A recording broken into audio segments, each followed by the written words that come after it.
Imagine a world where ordinary people just like you and me, turn into cruel oppressors in a matter of hours, where friends start treating friends like dirt, not because they hate them, but because a role tells them to. Disturbing, right? Well, it's not fiction, it's history, it's psychology, and it happened in the Stanford Prison Experiment. The year was 1971. Philip Zimbardo, a psychology professor at Stanford University, wanted to explore a disturbing question. How does power change people? How quickly can an ordinary human turn into a monster when given authority over another? To find out, he set up a fake prison in the basement of Stanford University. Imagine that, a hallway turned into cells, barred doors, small rooms, and a control room for the guards. They put out an ad offering $15 a day to participate in a 2-week psychological study of prison life. Many applied, but only 24 healthy, stable, average young men were chosen. No criminals, no psychopaths, just students. They were randomly assigned roles. Half became guards, half became prisoners. At first, it was supposed to be a simple role play for 2 weeks, but what happened next spiraled out of control. From the very start, things took a chilling turn. Prisoners were arrested unexpectedly at their homes by real police, handcuffed, searched, and brought to the mock prison. They were stripped, deloused, given smocks with ID numbers, and forced to wear chains around their ankles. The guards, on the other hand, were given khaki uniforms, mirrored sunglasses to hide their eyes, and wooden batons, not to hurt, but to symbolize power. Do you feel the shift?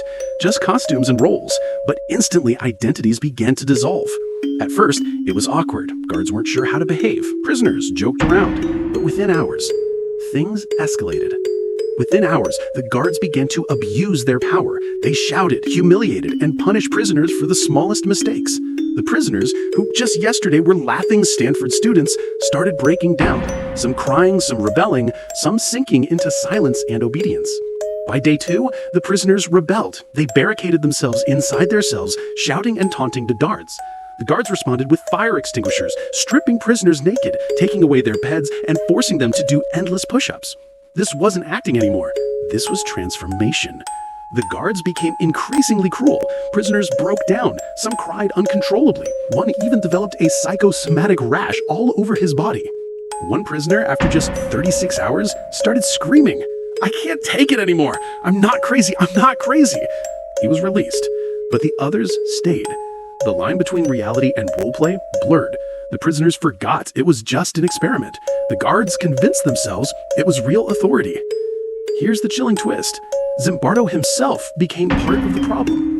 Acting as the prison superintendent, he got lost in his own role. When a fellow psychologist, Christina Maslach, saw what was happening, broken young men, exhausted and abused, she confronted him, saying, "What you're doing to these boys is terrible." Only then did Zimbardo stop the experiment, not after 2 weeks, but after just 6 days. This wasn't about bad people. It was about situations. When you take away someone's identity, when you strip them of control, when you give others unchecked authority, you create monsters and victims. This is called de-individuation. People lose their sense of self when they're absorbed into a role. Guards stopped seeing college kids. They saw prisoners. Prisoners stopped seeing peers. They saw enemies.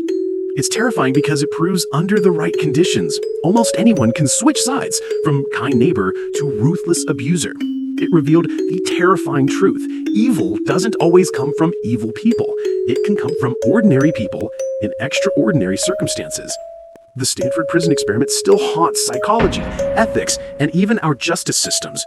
It reminds us that power, unchecked, can corrupt anyone. Even you. Even me. It's not just bad apples that cause cruelty. Sometimes it's the barrel itself, the system, the roles, the environment that rots everything inside.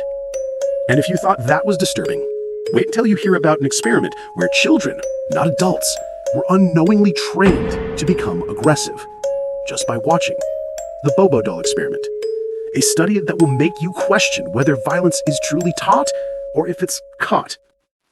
Stick around, because that story might just change how you see every movie, every game, and even the way kids grow up.